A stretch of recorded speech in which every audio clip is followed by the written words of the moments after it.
What up, y'all? It's Avi D of Organic Health Movement checking in to present how to listen. The art of listening to another person is truly nuanced. While it may seem like such a simple task, the reality is such that we could all get a whole lot better at listening to one another.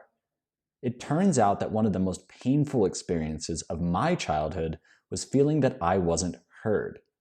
As such, I cultivated the ability to listen deeply to others over time so that I wouldn't leave anyone feeling like they had been ignored or overlooked. This video is dedicated to awakening the potential of the inner listener in each and every one of you. So why is listening important? Well, ask yourself, how did it feel the last time that somebody truly listened to you? Feeling as though we are heard can be one of the most liberating experiences we have the pleasure of receiving in this lifetime. Tremendous discord can proceed from a place of not feeling heard or acknowledged in a relationship. Skills are cultivated in the presence of resistance, just as a dumbbell provides resistance by which the muscle is broken down and comes back stronger. So too must we learn to listen to others that trigger us as a means of actually getting better at being present. My experience of feeling distracted when engaging in conversation with another person often comes from the fear of missing out. If I am fully present with that one person, might I miss out on something more interesting around the corner? Furthermore, I often feel that any lack of presence within me stems from the fear of experiencing trauma. Avoiding the present moment is a skill that I cultivated over time to avoid the depth of pain I experienced when I faced life as it was. A skill I use to blunt the blow, as it were.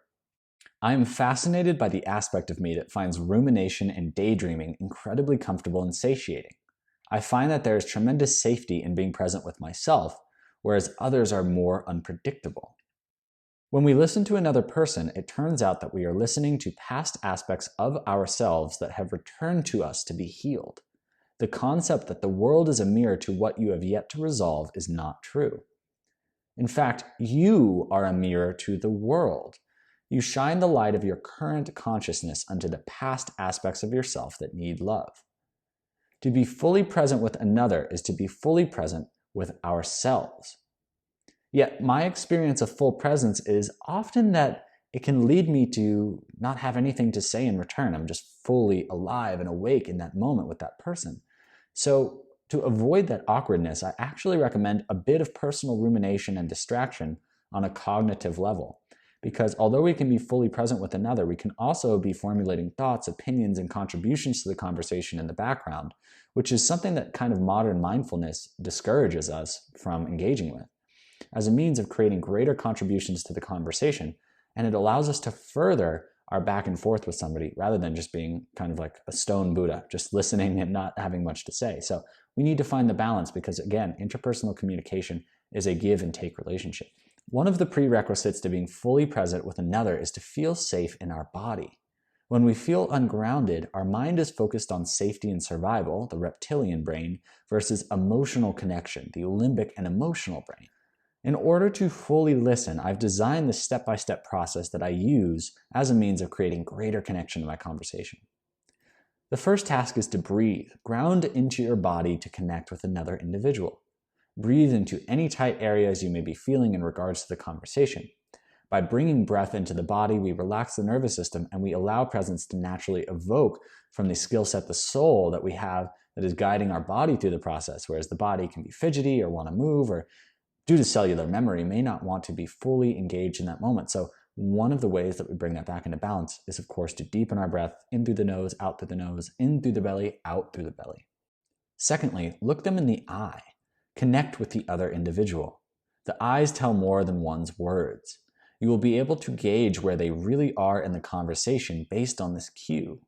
It may be uncomfortable at first, but just focus on the feeling of love in your heart that you have for yourself, and the individual across from you will see that in your eyes.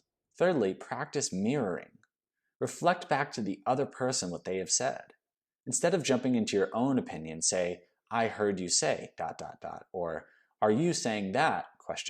In order to clarify where they're coming from, because it's so important to create mutual understanding and connection through this process of listening rather than just being, again, either passive or aggressive in our communication style. Finally, speak kindly. Share your response with compassionate consideration. You never know what the other person may be holding back from expressing in the conversation. The more soft and compassionate you are, the more likely they are to awaken to their true potential in your presence. It can often be quite triggering to converse with one who triggers you. When this occurs, repeat to yourself, I am safe, I am whole. This has the effect of calming your nervous system, which prevents you from reacting harshly to the other person's opinion. Furthermore, it is important to seek greater clarity. Rather than jumping to conclusions, make sure that you are fully understood by the other person. While this may seem disingenuous to an inflammatory personality, remember that by doing so, you demonstrate your maturity and hold your ground. This is the safest place to be in a conversation. And before you react to the other person, pause. Filter your thoughts through the following criteria. Is it true? Is it necessary? Is it kind? And if what you're about to say doesn't meet that criteria, then hold back. Sometimes we need to be blunt, sometimes we need to be honest. But there is a compassionate and calibrated way to bring that communication style to the forefront of our interpersonal relationships. But unfortunately, many of us are either too blunt or too passive, and we don't get our point across in the most meaningful and authentic way. So remember that as you use this step-by-step process, you may not totally avoid controversy, but the more that you have practiced the principles described here, the better you get at communicating.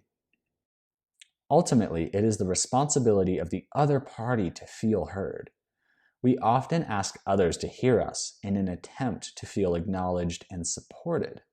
While other people, especially sacred partners and family members, play a role in your dream team, it is important to consider that you are ultimately the one who yearns to be heard by you. So instead of going around and diffusing your personal responsibility of acknowledging yourself, practice these principles of listening with your own heart first as a means of deepening connection with others. For if you try to listen to somebody without having fully listened to yourself, you'll have a very difficult journey ahead.